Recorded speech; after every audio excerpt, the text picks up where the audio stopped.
Buen día, soy Rafael Salinas González, matrícula A01378953 y el día de hoy les voy a presentar la situación problema para la clase de circuitos eléctricos. Primeramente hay que hablar de nuestro país. México es considerado a nivel internacional uno de los países más viables para el desarrollo de la industria eléctrica basada en energía solar, debido a su ubicación geográfica y sus horas de sol promedio de días. De igual manera, México ocupa un lugar alto en cuanto a en cuanto a la captación de radiación solar, lo que se ve traducido como un gran potencial para la producción de energía por medio de este recurso. El desarrollo del sector solar en México ha representado una inversión de más de 8.000 millones de dólares que se generan más de 60.000 empleos y una disminución de casi 60 millones de toneladas de dióxido de carbono. Esto se debe a que ha habido una disminución de costos en cuanto al tipo de tecnologías, que es del 70%. Eh, Desde 2017, México cuenta con 63 parques solares distribuidos en 16 entidades federativas con una capacidad de 5 millones de watts. En junio de 2019, la Asociación Mexicana de Energía Solar determinó que la energía fotovoltaica producida fue de 700 millones de watts. El porcentaje de energía voltaica generada es de 4.3 de la energía total producida. El potencial de generación distribuida en México en términos de radiación solar y de disponibilidad es de 84.000 millones de watts. Se pronostica que para el año 2030 habrá un incremento de capacidad instalada de 568%, es decir, 6.890 millones de watts.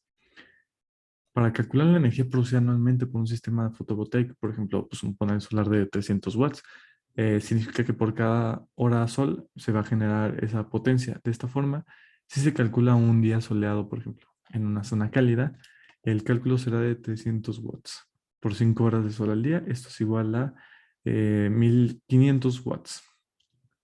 A lo mismo, 1.5 kilowatts hora por día. Si se asume que de estas 5 horas son la media anual diaria, es decir, 1.5 kilowatts hora al día por 365 días del año. Son eh, 547 kilowatts al año por panel solar de 300 watts.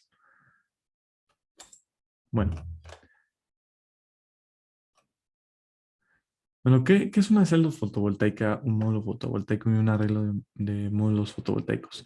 Los módulos solares de la energía fotovoltaica se componen de muchas pequeñas celdas solares curadas, generalmente azules o negras y con una superficie clara.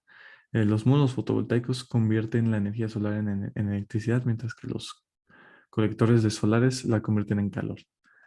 Eh, ¿cómo se, cómo se ambienten cómo se obtienen de manera experimental el voltaje del circuito abierto y circuito de un módulo fotovoltaico y el cortocircuito de un módulo fotovoltaico? El voltaje de circuito abierto es la tensión máxima disponible de una célula solar y esto se produce a corriente cero. La tensión en un circuito abierto corresponde a la cantidad de polarización directa sobre la célula solar. Podemos medir el voltaje de circuito abierto de una celda conectando un voltímetro entre los bornes de la celda fotovoltaica. ¿Cómo se obtiene de manera experimental las características de corriente voltaje y potencia voltaje? La característica de corriente voltaje de una célula fotovoltaica se pueden obtener a partir de la curva característica de un panel fotovoltaico, también llamada curva de intensidad voltaje. Esta representa los valores de tensión y corriente medidos experimentalmente. Por otra parte, la potencia voltaje es un módulo fotovoltaico que se obtiene a partir de un módulo fotovoltaico, se obtiene a partir de la curva IB o corriente voltaje.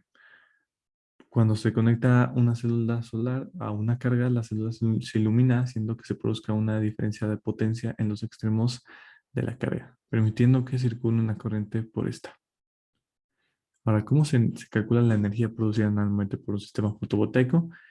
Para calcular la energía producida anualmente, se hacen los mismos cálculos que ya dije, que si se toma la energía producida por un panel, se tiene que multiplicar por las horas promedio de luz solar al día y estas se multiplican por los días del año y por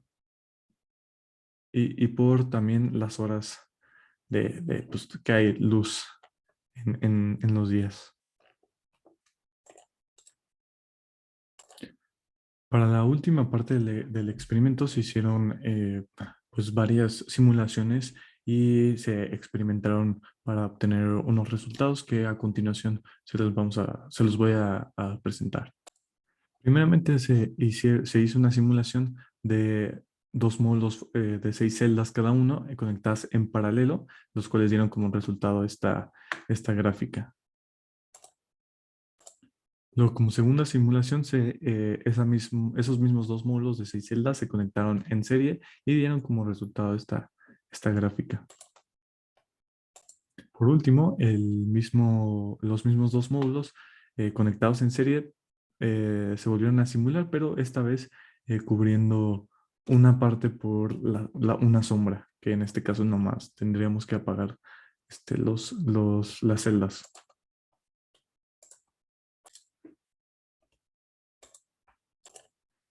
Y bueno, gracias a los resultados obtenidos durante cada una de las simulaciones, podemos percibir el comportamiento de la corriente que generaban las celdas fotovoltaicas.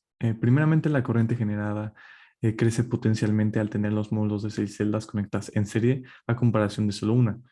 Por otra parte, al tener los dos módulos de 6 celdas cada uno, la corriente de estos se estabiliza. Eh, También, si los mismos dos módulos son cubiertos por una sombra del 30%, podemos apreciar una caída impresionante en los valores de corriente, ya que se cubre la fuente de energía. Al final, la diferencia más notable se presentó al comparar las gráficas de los dos módulos conectadas en paralelo y en serie. Estas últimas, que están conectadas en serie, parecen mostrar valores más estables y constantes en la corriente. Creo que para tener una mayor eficiencia, ya sea dentro del panel solar o de un parque fotovoltaico, la forma de conectar, la forma en la que se debe conectar las celdas debe ser en serie. Tener las celdas en serie hace que se sume el valor del voltaje de todos y cada uno de los paneles solares, además de los amperios de corriente eléctrica que permanecen iguales y constantes. Por esta razón, las placas de cualquier panel solar convencional se encuentran conectadas en serie.